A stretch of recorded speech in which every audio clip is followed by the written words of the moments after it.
Bom dia a todos! Graça e paz do Senhor Jesus seja com todos nós. Uma ótima quinta-feira para todos. Hoje é dia 4 de agosto de 2022. Seja muito bem-vindo ao nosso devocional de hoje. E nesta quinta-feira, dando sequência aí à nossa maratona de leitura bíblica, hoje vamos falar dos Salmos 17 e 18 e também no Evangelho de João, capítulo 16. E o tema do devocional de hoje é Ele venceu. E por que o tema do devocional é Ele venceu? Porque o capítulo 16 de João termina exatamente com esta declaração do próprio Senhor Jesus.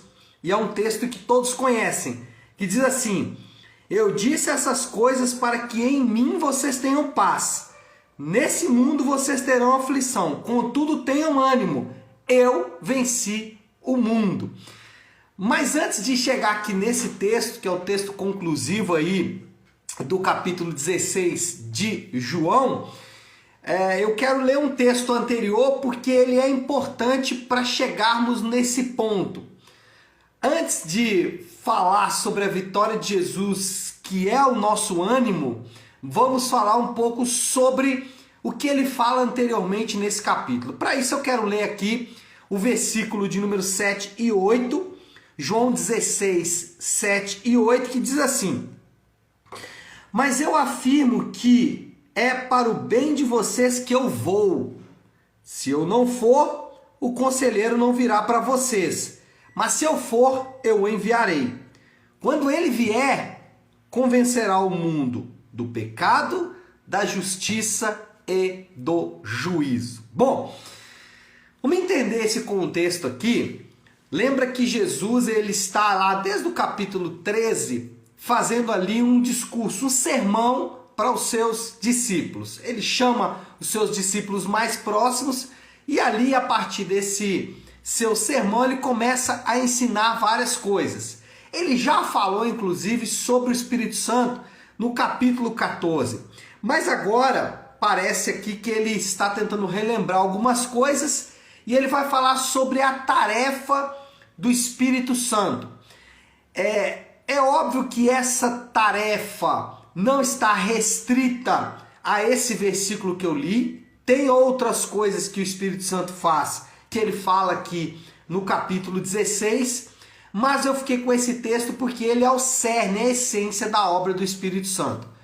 Falando do Espírito Santo, vamos perceber nesse capítulo algumas coisas importantes e que não pode nunca sair da nossa vista. Nós não podemos perder essa perspectiva, esse ponto de vista, esse ensino sobre o Espírito Santo. Primeira coisa, o Espírito Santo ele é Deus. Olha só o que o versículo 15 aqui do capítulo 16 vai ensinar. João 16, 15. Tudo que pertence ao Pai é meu. Jesus falando. Tudo que pertence ao Pai é meu. Por isso eu disse que o Espírito Santo receberá do que é meu e tornará conhecido a vocês. Eu quero que você perceba nesse texto uma relação que é trinitária. O que pertence ao Pai pertence ao Filho e o Filho passa para o Espírito para que o Espírito possa passar a todos nós. Percebe ali uma ação do Espírito Santo juntamente com o Filho, juntamente com o Pai, mostrando exatamente prerrogativas que são do Pai e do Filho presentes no Espírito Santo.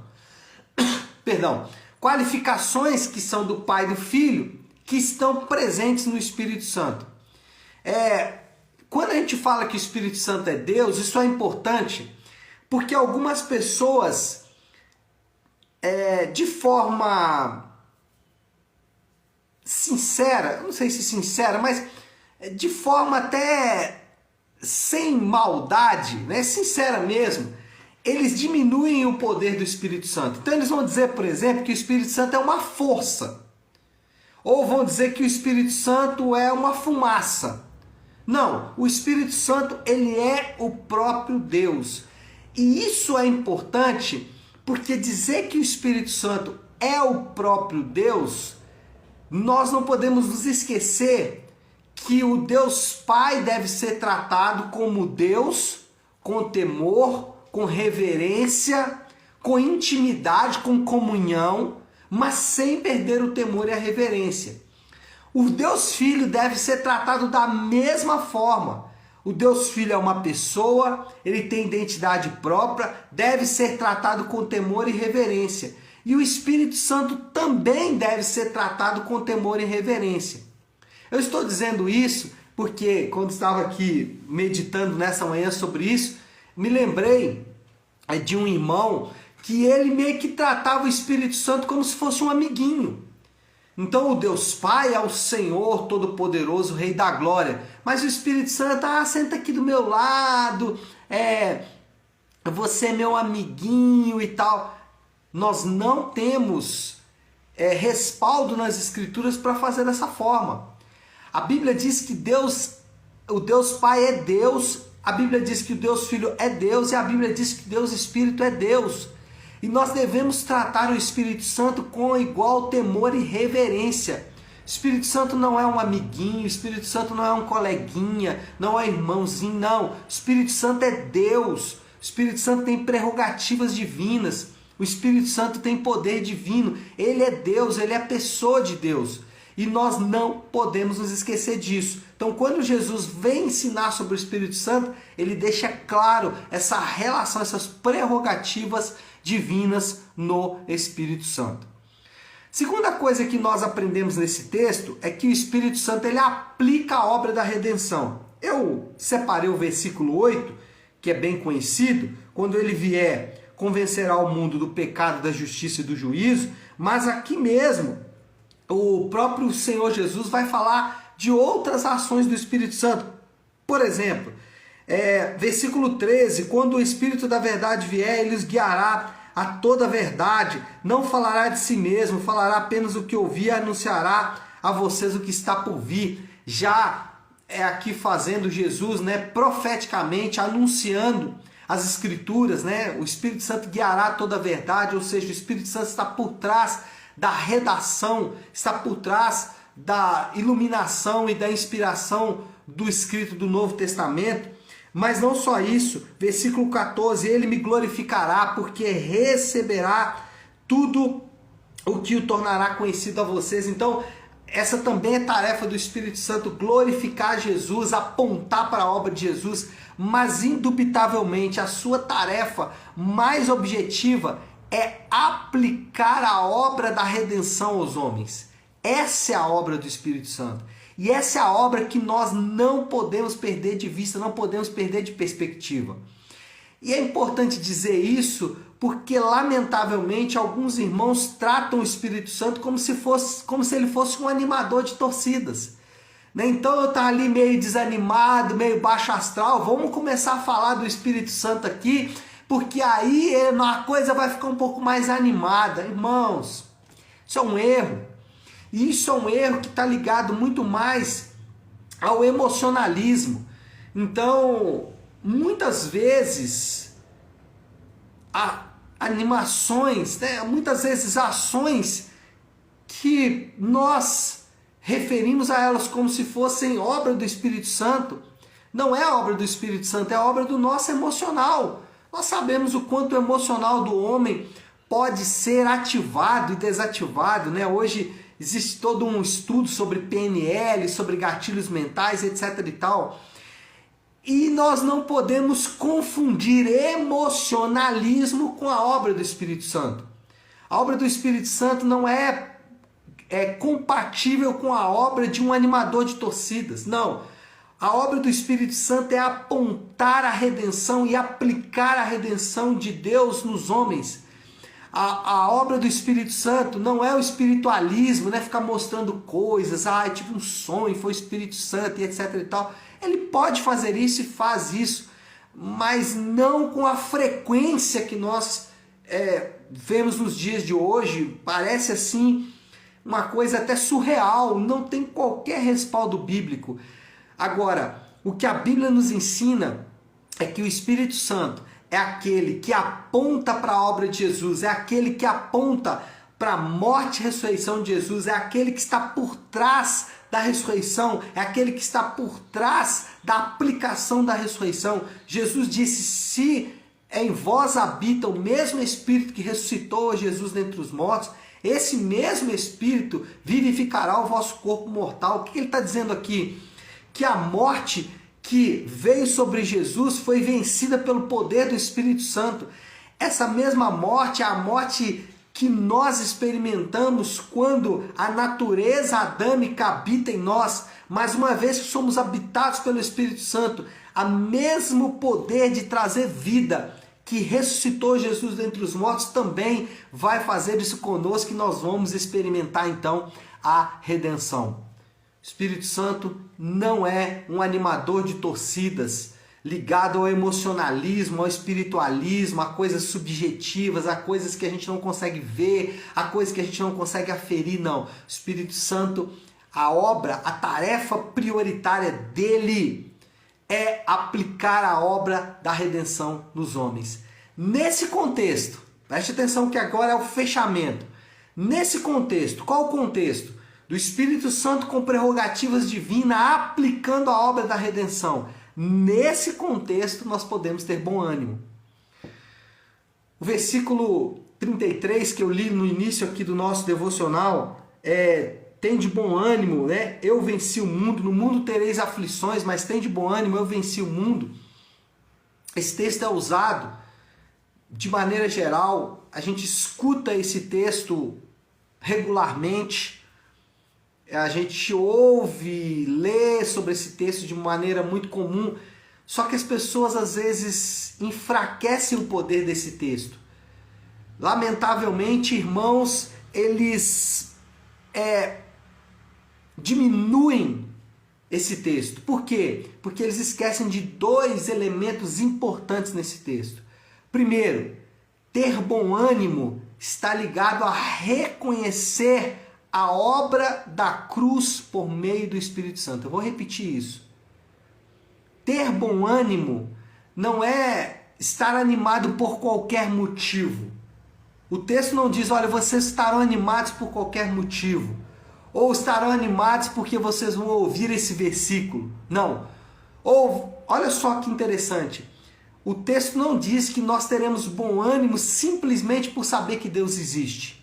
O texto está ligado ao fato de que reconhecer a obra da cruz, e aí todo o contexto vai falar sobre isso, reconhecer que Jesus morre para salvar pecadores, reconhecer que Jesus ele ressuscita ao terceiro dia para nos dar a esperança da ressurreição, reconhecer essas coisas por meio do Espírito Santo, porque sem a ação do Espírito Santo não seremos capazes de reconhecer essa obra.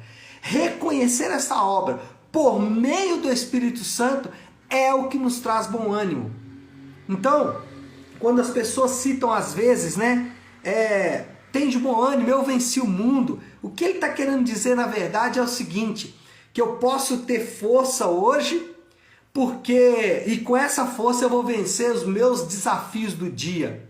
Não é isso que o texto está ensinando. O texto está ensinando o seguinte, que os desafios do nosso dia, que as dificuldades, lutas e aflições do nosso dia podem ser sim superadas, mas não pela minha força interior, não pela minha própria capacidade interior, mas as dificuldades e lutas da vida podem ser vencidas quando eu reconheço a obra da cruz e eu faço isso através da ação do Espírito Santo. Ou seja, pelo Espírito Santo, eu me lembro que Jesus venceu na cruz e isso me traz ânimo diante das minhas dificuldades e das minhas aflições. Então, ter bom ânimo não está ligado a apenas à ação interior do homem, mas está ligado à ação do Espírito Santo, nos lembrando da obra da cruz. Por isso que quem não entende bem a obra da cruz, esse versículo não faz muito sentido. Aliás, ele é mais uma ação de ânimo interior do que de fato algo que acontece efetivamente para tirar ele do estado de letargia. Bom, moral da história, para nós concluirmos aí, já começar a caminhar para o fim do devocional de hoje, a moral da história aí é muito simples. A força dos crentes não está na sua própria capacidade ou poder, mas na vitória de Jesus. E isso é importante. Por isso que o tema do devocional é Ele venceu. Lembra do texto? Tem de bom ânimo. No mundo tereis aflições, mas tem de bom ânimo. As pessoas esquecem da parte mais importante desse versículo. Olha só. No mundo tereis aflições, mas tem de bom ânimo. Eu venci o mundo. Quem venceu o mundo foi o Senhor. Lembrar que o Senhor venceu o mundo. Recordar da vitória do Senhor sobre o pecado e a morte na cruz. Recordar desta vitória por meio do Espírito Santo é o que nos dá bom ânimo. A coisa é objetiva, é direta. É dentro desse contexto que nós podemos ter bom ânimo. Nesse sentido, já para finalizar, desafio do Léo, então, desta quinta-feira. Qual é o desafio? De onde vem a sua força? De onde vem a sua força? A sua força vem de ouvir algumas coisas ou de, às vezes, ir para o espelho e falar eu sou forte, eu sou bom, confissão positiva. Não, a nossa força vem do Espírito Santo que nos lembra da obra da cruz, que nos lembra que o Senhor Jesus morreu a nossa morte e Ele, o Senhor Jesus, venceu em nosso favor. Tá certo, meu povo? É isso. Vamos orar, vamos colocar tudo isso aí diante de Deus. Se você puder, então, pare um instante o que está fazendo e vamos juntos buscar a Deus em oração. Querido Deus, Pai de graça, Deus de amor e toda misericórdia, é diante do Senhor que nos colocamos nesta manhã.